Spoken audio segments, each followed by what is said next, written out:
A former small-town Iowa police chief has been sentenced to 5 years in federal prison for lying to the ATF and FBI to acquire machine guns that prosecutors said he sold for his own profit.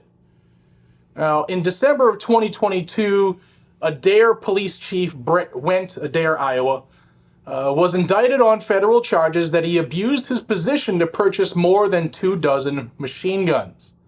Now, this case has an interesting twist that I want your opinion on, because we're going to find something in here when I get into the facts here that we're seeing a lot more often in America.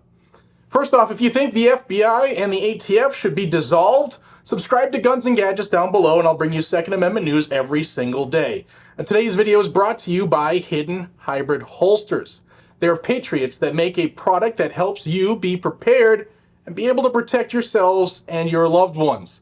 This is the single clip appendix style holster that I've been running for a few years now. I have several of these. The backer here is locally sourced Amish leather. It's extremely soft and supple, and it makes appendix carry much more comfortable. The Kydex sits tightly to the gun, making sure you get great retention, correct trigger coverage, and proper sight channels for your firearms. They also make mag carriers as well, and they have a lifetime warranty. You're going to love them. Head on over to hiddenhybridholsters.com and tell them that I sent you. I'm sorry, I had a coughing spell.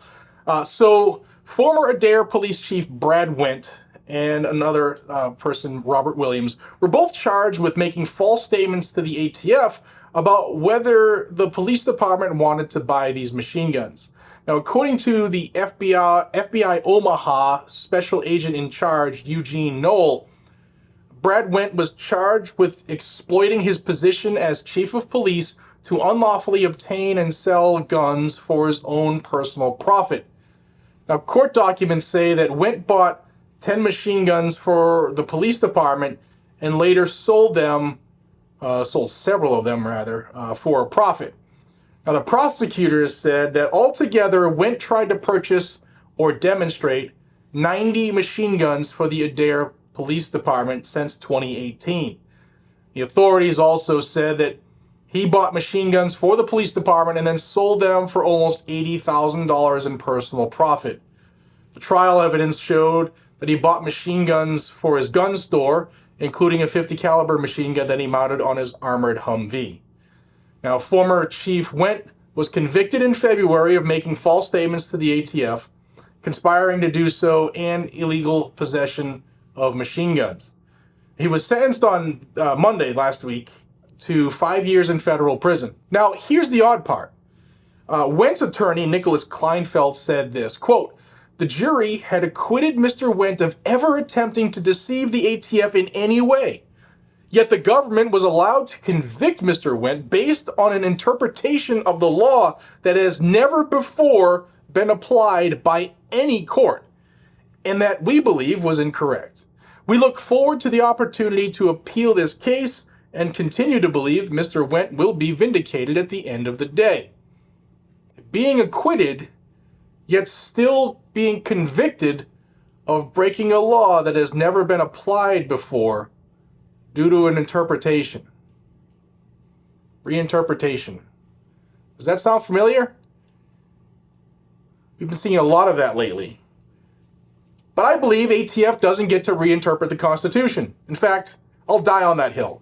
ATF, FBI, the federal government, they don't get to reinterpret the one document that said these are the powers you have. But what do you think, guys and gals?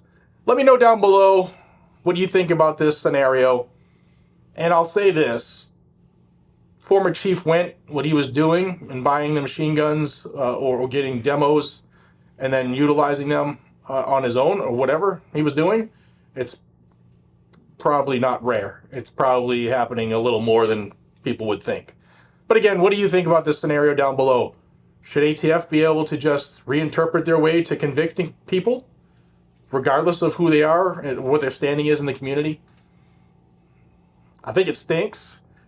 I think we should be able to own machine guns. I don't think that police departments get an extra right to machine guns. I don't think that police departments get any more opportunity to buy guns. I don't think the military gets any more opportunity than the civilians to buy or own or possess or utilize certain firearms. But what do I know?